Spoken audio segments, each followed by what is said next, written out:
Everyone, this is Katie from Katie Loves Classic Books, and I'm here today with my June wrap up. So I'm not too late this month with my wrap up, at least not as late as I have been recently. So in June I still didn't read too many books. I just read 3, but they were all pretty good, and so I'm excited to tell you about them all.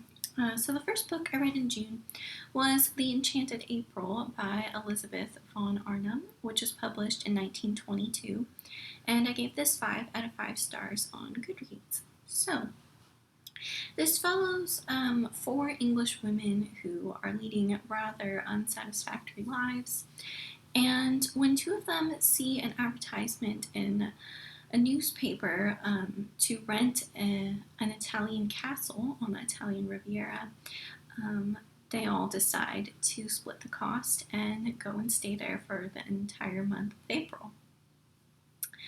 And while they're there, just kind of the magic of this castle and being away and the beauty of it all, you've got the Mediterranean in the background, you've got these luscious gardens, and there just seems to be like a magic in the atmosphere of this place. And it kind of almost works its magic on these 4 women, and they become more in tune with their true selves and awaken to their true desires. And it also kind of brings about friendship between the women and also some love. So, on one hand, the descriptions in this novel are very beautiful, very luscious descriptions, very beautiful writing. It sounds like such a beautiful place. Apparently, this castle, I think it's called San Salvatore, in this book, was based on a real castle called Castello Brown that Elizabeth von Arnim actually stayed in while she was writing this book. And you can tell, that she stayed there because just all the descriptions seem so real and were very beautiful, and just the writing in general in this book was very beautiful. And it had such a charm to it, and part of the book even, had me giggling a little bit because it was rather humorous, more towards the second half, and there was such a charm to it and such a beauty, yet there was a depth to it as well, and it was this perfect balance of charm and depth that really did it for me. And the depth came in with the characters. I just thought there was such fabulous character development and character study in this book, and that's what really made it, particularly with the 4 women. So one of the women, Lottie, she's been married, and in the beginning of the book, she seems rather mousy, and she's rather a wallflower, and she's kind of just under her husband's command, and she is not happy in her marriage, and she seems just very small and diminished. But when she goes away to this castle, it seems to have the most instant effect on her. And all she's really wanted is to be free to be herself. And so now that she is free to be herself, she seems more youthful, first of all, and she just kind of blossoms. And she's very delightfully quirky, and and she becomes very complete within herself and just kind of wants everyone else to be the same, and she wants everyone to be happy. And and she was just such a delightful character, and I love how she grew. And when she was allowed to kind of be in her light and to be more complete within herself, her relationship with her husband improves as well. I don't really know what I thought of their marriage.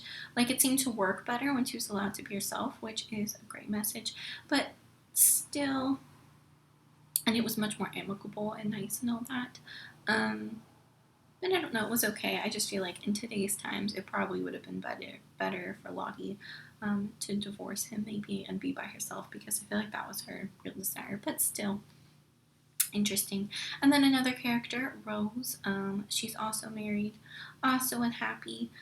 She's become very rigid and very religious, and her and her husband have grown apart, and she immerses herself in charity and in religion to forget about this. But deep down, she has this strong desire for love and for her and her husband to connect and feel the way they once did about each other. Um, and so she kind of awakens that part of herself, and she kind of realizes that her rigidness and her obsessiveness with religion have kind of kept her apart from her husband and have just kind of been a way for her to suppress what she really wants. And I did like her and her husband's relationship and how it improved and whatnot, because he also felt the same way. He also was really sad they had grown apart. And so I really rooted for them, and I think he was my favorite man in the book, even though he was flawed. And I was happy that they seemed to figure things out. And then there's a young woman named Lady Caroline, and she's kind of a wealthy, like, high society girl, but she's rather jaded, and she just really wants some time alone to think.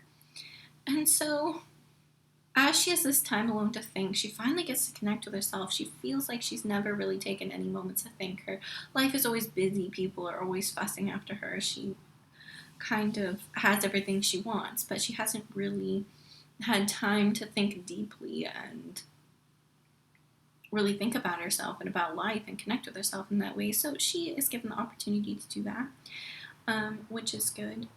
And in terms of love, she was disappointed in love once, and then she was really sick of the other men just like grabbing after her, and it made her rather disgusted with love. So she was kind of closed off, and she needed to spend time with herself. But then at the end, you see that perhaps she will open up her heart to love again as well, now that she's had all this time to think and whatnot. And then we have an older woman character named Mrs. Fisher, and she just wants some solitude. She wants to reminisce on the past, and doesn't really want to be bothered, and so for those sort of reasons, she wants to stay at this castle. But while there, she kind of realizes that just because she's getting older, she's kind of stopped living, and that nobody expects you to keep on living and being vibrant and alive past a certain age. But she discovers that just because she's old doesn't mean she's dead yet. Her life keeps going on until the very end, and so she gets this sort of spark of life back in her. And and she decides to keep living instead of reminiscing on the past and shutting herself off from people. And she also is desiring love and affection, especially from the young people. She never really had it from her husband. She never had any children to dote on. And so I think she ends up, at first she criticizes the young people and their new ways, but she becomes softer towards them, and they become more affectionate towards her. So yes, those four women are just wonderful, and I love their character arcs and how they really step into themselves and find love and friendship as well. The male characters are great too, but I feel like they didn't go through as much growth, and they seemed imperfect at the end. Like I said, Rose's husband, Mr. Arbuthnot, was still my favorite just because they both seemed to desire love, and it was nice to see them get that again, even though he wasn't perfect. Mellersh, Lottie's husband, you see that while he's rather uptight, he is rather amiable and a rather cheerful, like, good-natured fellow. He's just kind of goofy. And him and Lottie get along better. But like I said, I just don't think that's really marriage that anybody should have been in. But at least it got better, still a different time period and whatnot. And he brought a lot of the humor in the second half of the book, which was fun. And then there's a man named Mr. Briggs as well, who happens to be the owner of the castle. And and he goes through some stuff too, but I don't want to spoil anything in regards to him. So wonderful cast of characters, wonderful character development, very charming, lovely setting, love the character exploration, and just the overall theme was pretty much this like big figuring out of like this perfect balance between being complete within yourself and in your power and able to shine your light and acknowledge exactly what it is you want while being able to open your heart again and to love and to connect with others. So the importance of being strong within yourself and the importance of connection, which is just really the ideal balance, right, for relationships and everything. And that was the main theme of this book, and I thought that was just important and lovely, and I really enjoyed this. So so I can't wait to check out some other books by Elizabeth von Arnim because I definitely enjoyed this. My mom and my brother's girlfriend are both going to audition for a play version of this, and so I have a feeling they'll get in, at least one of them, probably both, and so I might be seeing the play version at some point too, so I've been able to talk to them about this, which has been fun. A lot of people in my family like to act. Yeah, so that'll be fun to see a stage adaptation. If they get in. So everybody cross your fingers for them, and I do highly recommend this book if you're interested. I did get this book as a want to read in April, but then I just kind of wasn't reading as much as I thought it would be. But it was just as nice to read in June, so it had that nice, lovely vibe. So I do recommend like reading it in like spring or summer. It's like the perfect atmosphere for that. The second book I read in June was The Prisoner of Heaven by the Spanish writer Carlos Ruiz Zafón. This was published in 2011, and I gave this 4 out of 5 stars on Goodreads. So this is part of what I thought was a loosely connected series, but I think is more of a series now, called The Cemetery of Forgotten Books. There are 2 books for this one, The Shadow of the Wind and The Angel's Game. And I saw how those were interconnected, but they didn't really seem like a series, but this book seemed like it really links them up, and now it feels like a series, and there's just one more book left in the series.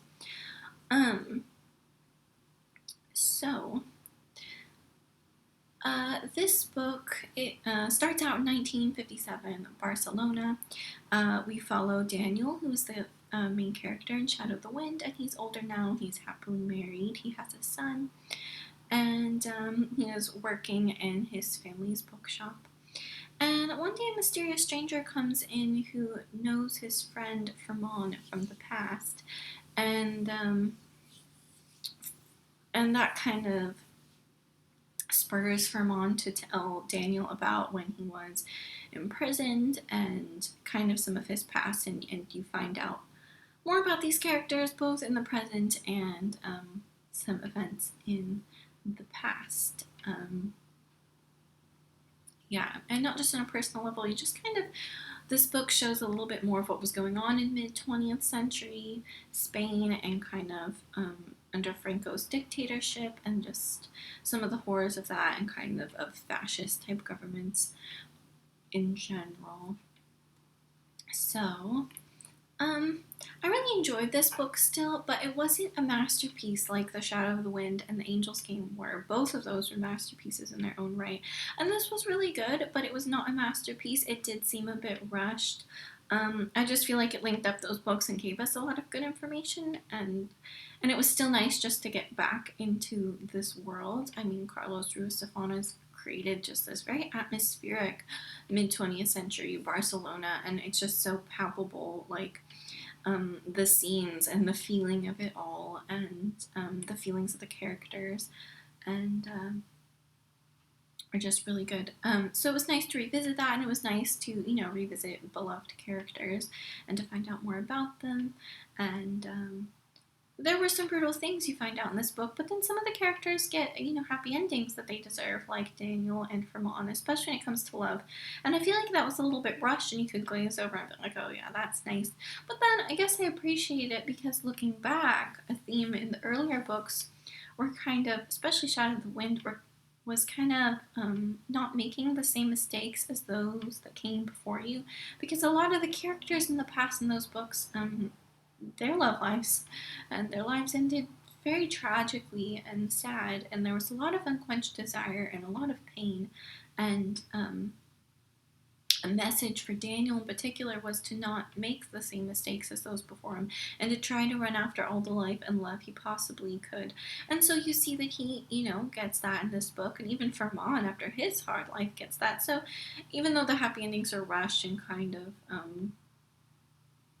not really touched on in the way I'd like, looking back on the other books and that theme, I could definitely appreciate that. And the love of literature, which is such a big, narrative, which is such a big part of these books, was definitely present as always. And there was a big nod to literature of the past, especially The Count of Monte Cristo by Alexander Dumas. in this one, especially with a lot of the flashbacks to when Fermon was in prison. And that was really cool, actually, and perfect timing, because since reading the last book in the series, The Angel's Game, which I think I read in January, and in March, I read The Count of Monte Cristo. So how perfect. So I could really appreciate it. Yeah, and that was great. And yeah, and this one just brought to light a lot more of the history of the time, like I said, and Franco's dictatorship, and just kind of the fascist or authoritarian government that was kind of in place at the time. And it makes sense now with some of the themes in the books. Like, there just seems to be a strong criticism of religion, especially The Angel's Game dealt with that, and that made sense with the kind of fascist regime that was going on. And a lot of the criticism of nationalism, especially that Fermon seems to feel. And it makes sense of the Cemetery of Forgotten Books in general now, because what really links up these books is there's this place called the Cemetery of Forgotten Books. And it's just kind of this labyrinth of all these old books that's hidden deep within the city. And not everybody knows about it.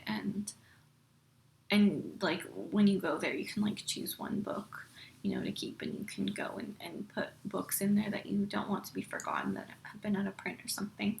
And I mean, that was a real cool theme, and as a reader, of course, I'm like that, but it made a lot of sense now reading the history of it, and why these are such a strong love letter to narrative and books, and why we need them, and why we need to remember them in all the books in the past, and why the author created a place like the Cemetery of Forgotten Books for them all to keep all this stuff, because, it is common in fascist type governments for books to be censored and for a lot of censorship to go on. So I think it was in rebellion of that and of showing us,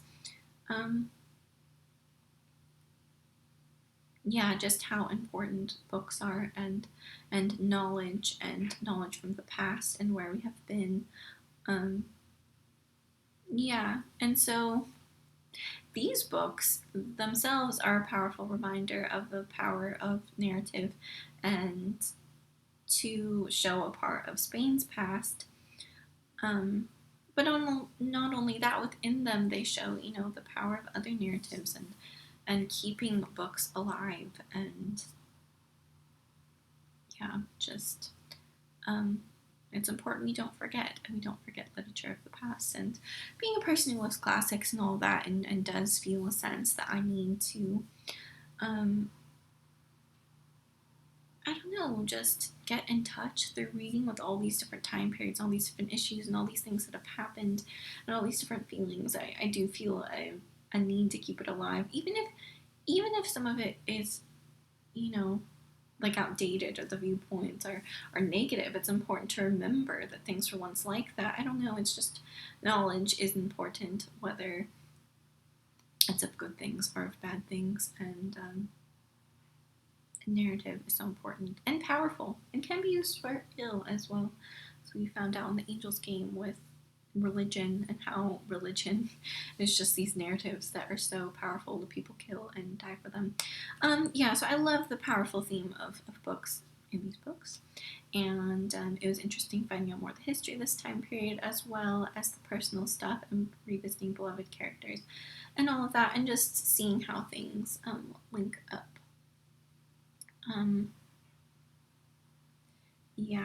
So but this just doesn't stand strong on its own. But if you want to complete the series, I do recommend this. It links a lot of stuff up. I just highly recommend The Shadow of the Wind and The Angel's Game, and in that order. But The Shadow of the Wind is one of my favorite books of all time now. It's a freaking masterpiece. It's just what I think a novel should be. And The Angel's Game is fantastic as well. Both are just astounding. But this was still quite good. I just love this series, and I think by the end of the summer I will have read the last one. But these are just fabulous books, and Carlos Ruiz Zafón, I think, is one of the best writers of our time, honestly. So the third and final book I read in June. Sorry, had to rearrange the camera for a minute, so I don't know if it looks different. My computer ran out of room, so I just had to go and delete some stuff. That keeps happening to me. Anyway, so the third book I read in June was Emmeline by Charlotte Turner Smith, and this was published in 1788, and I gave this 4 out of 5 stars on Goodreads. So, this follows a girl named Emmeline. She is an illegitimate orphan. She is brought up in her late father's castle, though, which is kind of secluded in Wales. And her uncle is sort of given the care of her, and so when she reaches a certain age, he shows up to his castle with his son, Delamere. And Delamere develops this extreme passion for Emmeline right away, which is unwelcome to Emmeline and also to his father, because his father wants him to marry in a higher station. Emmeline is below his station in life, probably because she's illegitimate. And so because of this, Emmeline ends up traveling all over the place for various reasons, because she kind of just doesn't have a home base because of her status, really, as illegitimate and an orphan, but also a lot of the time to escape Delamere's advances, because he's very extreme and very possessive and jealous and relentless in pursuing her, even though she doesn't want him to, and neither does his dad.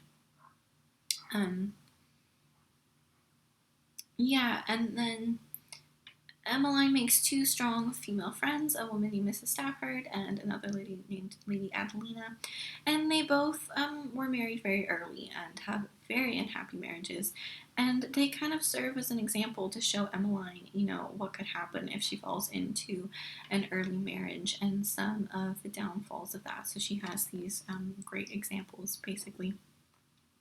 So this started out seeming like a Gothic novel, maybe. The scene at the castle definitely had elements of the Gothic that was very big at the time. But this wasn't really a Gothic novel. Perhaps it had a bit of those elements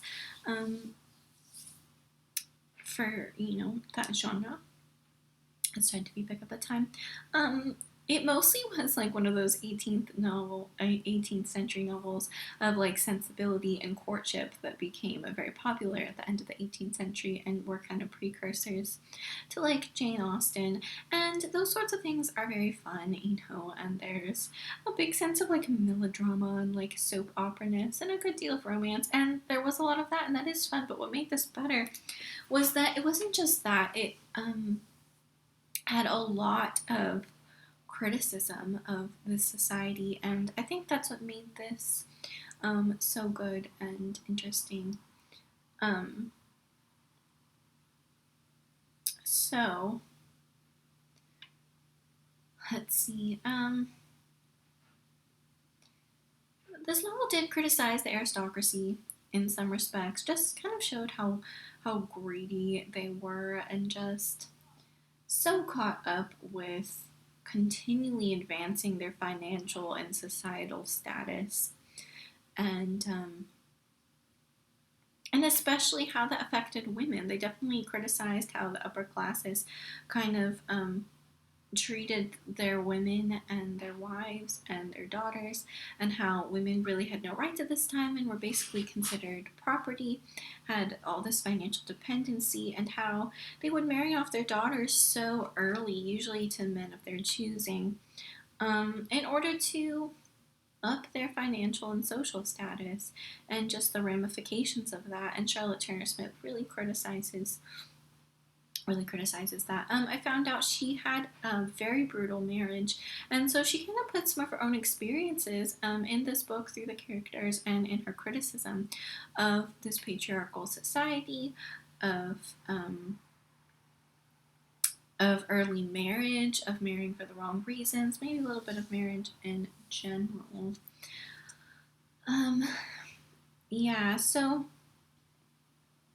Emmeline is tormented by this young man named Delamere.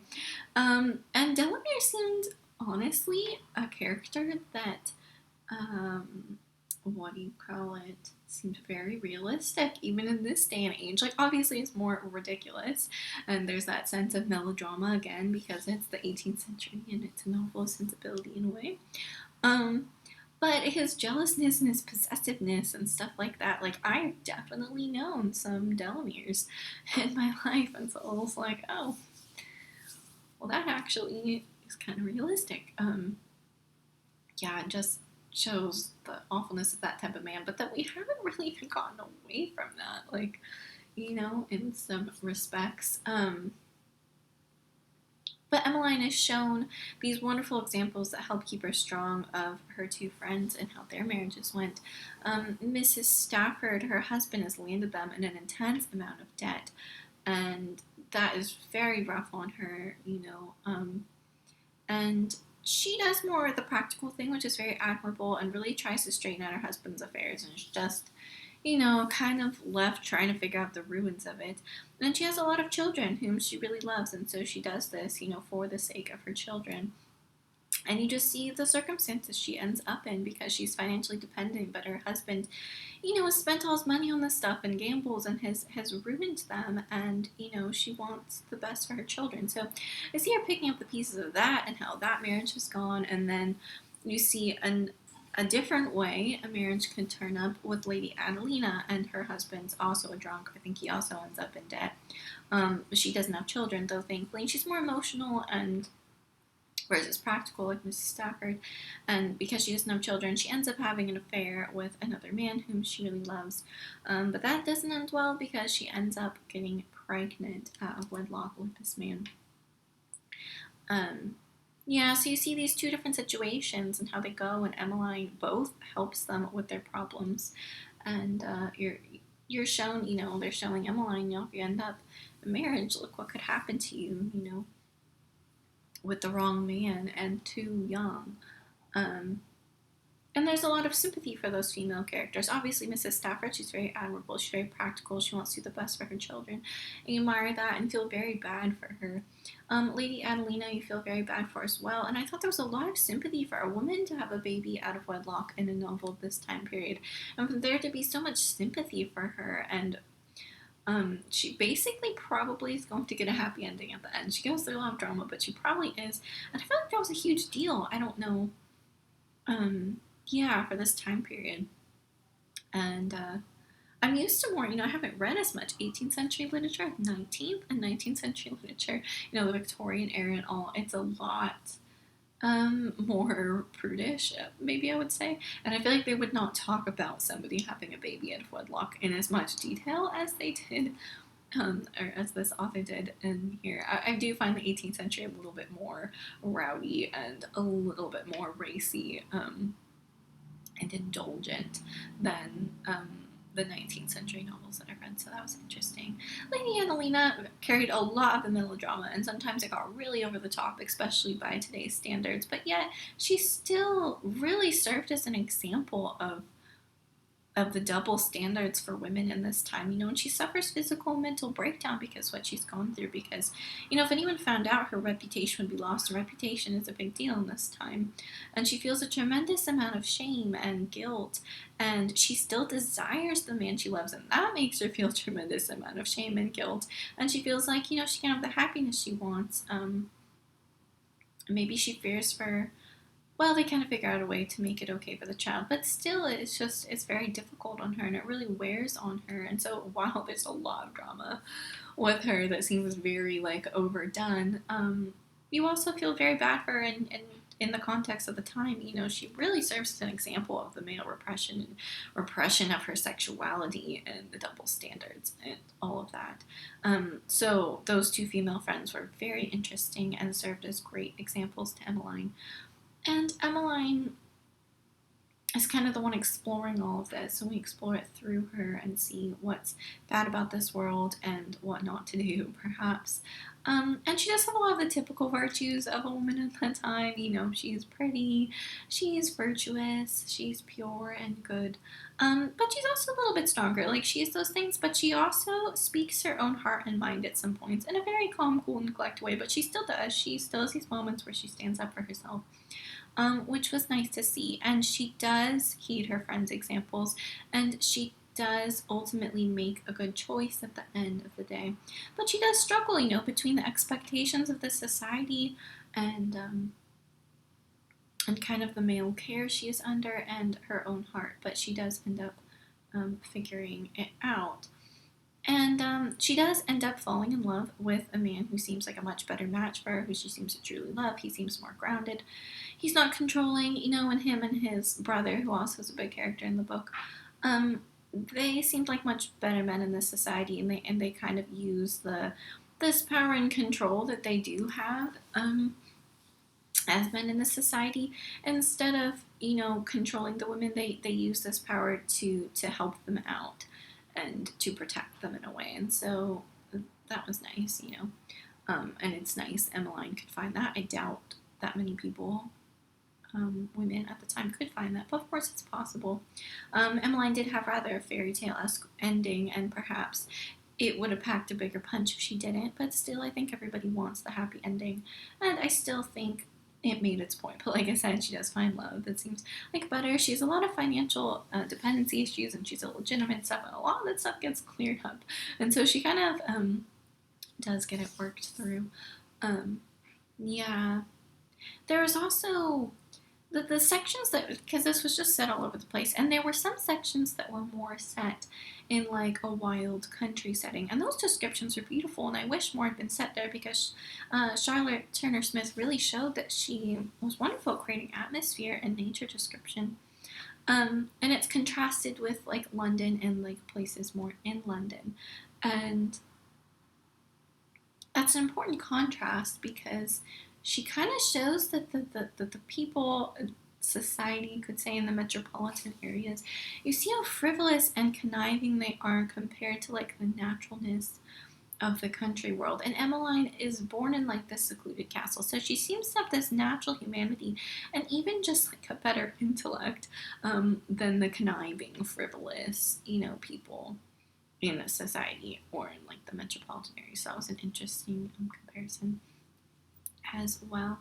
Anyways, yeah, there was just kind of a lot in this book. It kind of like it went from place to place, and there's lots happening, lots of drama, lots of criticism, and there was kind of a lot packed in.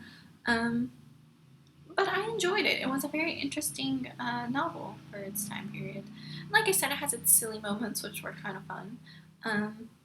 But I liked how it criticized the society at the time, and even like rings true in a minor way for today too, and kind of still holds a message, even though society is very different, against maybe not necessarily completely against marriage.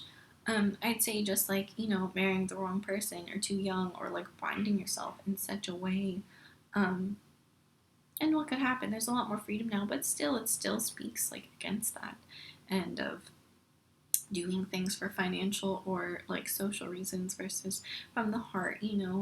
Some of those things in a different vein still ring true, and some of the characters and their problems still ring true, but I just like that Charlotte Turner Smith criticized the society she was living in. It was interesting to see kind of the constraints of it, and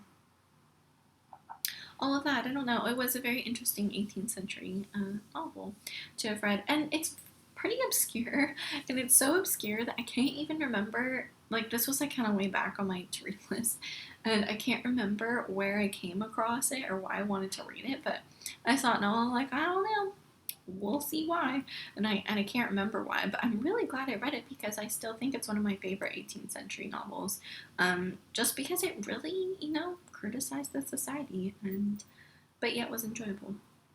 So if you have any interest in 18th century novels, perhaps you kind of like those, fun, melodramatic novels of sensibility with romance, or you're a Jane Austen fan or something, but you would like a little bit more like criticism and not just the fun and frivolous stuff, I think this is a really great one. And I think I will eventually read something else of Charlotte Turner Smith's, because I don't know, I'm fascinated in her as a woman writer of the 18th century. Very fascinated. Okay, so those were the 3 books I read in June. It was a pretty enjoyable reading month, so I hope you enjoyed this video. If you've read any of these books and want to say something or have something to recommend to me, please feel free to comment below. I write written reviews on Goodreads and Tumblr, so I'll link both of those. I also post like quotes and stuff on Tumblr. You know, I've had my Tumblr for a long time because I don't know if that's like really popular anymore or not. But it's a good place, you know, for me to post written reviews. So it's not just on Goodreads and don't write quotes and stuff. I don't know. Keep on doing it as long as it exists. So I'll link both those below. And also, if you want to support me on Patreon, you can, so I'll link that below, and that's always appreciated since I buy the books I read. You know, it's always a really kind gesture. Keeps me in books and keeps me reading. And I do have a few patrons that have been supporting me for a few months. You know, they've probably been recycled and probably at some of the same and get some new ones. And just thank you for everybody who has ever supported me, because it's very kind of you to support me in my small corner of the bookish internet. So thank you so much, and I'll see you next month for my July wrap up. Bye.